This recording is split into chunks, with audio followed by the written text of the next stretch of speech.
In feudal Japan, childhood did not last long. For the sons of samurai, playtime was replaced with discipline. Toys were replaced with wooden swords, and mistakes could mean pain, shame, or punishment. From the moment they could walk, samurai children were trained to become warriors. Not tomorrow, not when they were older, but now.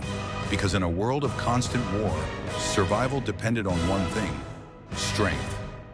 This is the brutal story of how samurai children were raised and how their childhood was shaped by honor, fear, and the sword. A samurai child was not just a child, he was the future of his family. The moment a boy was born into a samurai household, his path was already decided. He would grow up to serve a lord, he would protect his clan, and if necessary, he would die for honor. There was no choice. From a young age, children were taught that their lives did not belong to them. They belonged to their family's name, and that name had to be protected at all costs, even if it meant suffering, even if it meant death. Training often began as early as 5 years old. At an age when most children were still learning to speak clearly, samurai boys were learning how to hold a sword. At first it was a wooden blade, but it was treated as if it were real. They practiced every day, swinging, blocking, repeating the same movements over and over again, until their arms ached, until their hands blistered, until their bodies learned to move without thinking. Because one day, that wooden sword would become steel. And on that day, mistakes could be deadly. Samurai training was not gentle. Children were expected to wake early, train in the cold, obey without question. Crying was seen as weakness. Fear was something to be crushed. Fathers and teachers were strict, sometimes harsh. If a child showed laziness, he was punished. If he showed fear, he was corrected. If he failed, he was told to try again, and again, and again. The goal was not just to make strong fighters, it was to build strong minds. Because a samurai who lost control of his emotions could lose everything. Pain was part of the lesson. Children were taught to endure discomfort without complaint. They trained barefoot in cold weather.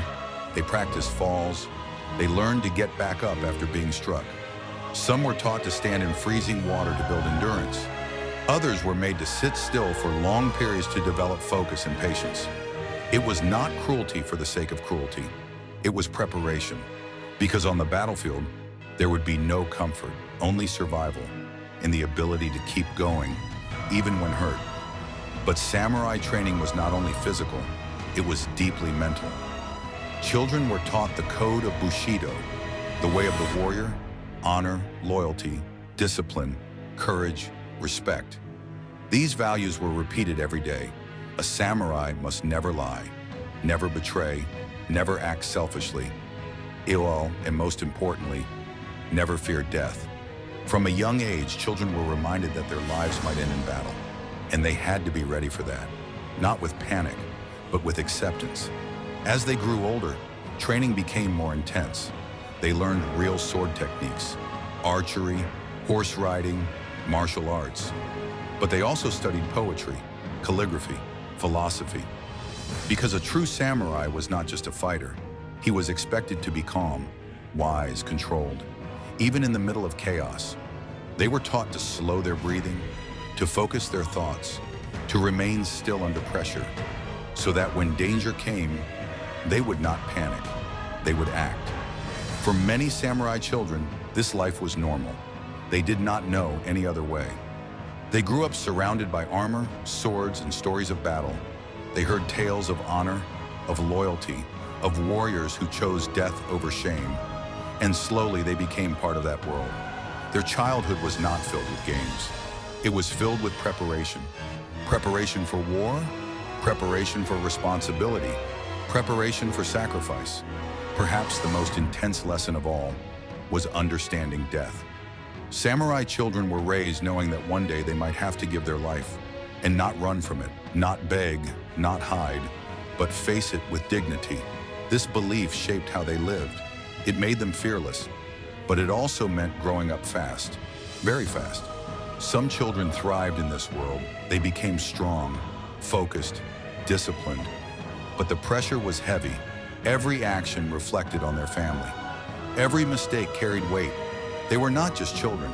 They were future warriors, future protectors, future symbols of honor, and that expectation never left them. Looking back, the training of samurai children may seem harsh, even shocking, but in their time, it was seen as necessary. Japan was a land of conflict, and survival depended on strength, loyalty, and readiness. These children were shaped into warriors long before they became men. Their childhood was not easy, but it created some of the most disciplined and respected fighters in history. And perhaps that is the real story. Behind every samurai stood years of training, years of sacrifice, years that began when they were just children. Imagine growing up in a world where you were trained for battle from the age of 5. No excuses, no weakness, no fear allowed. Do you think you would have survived that life?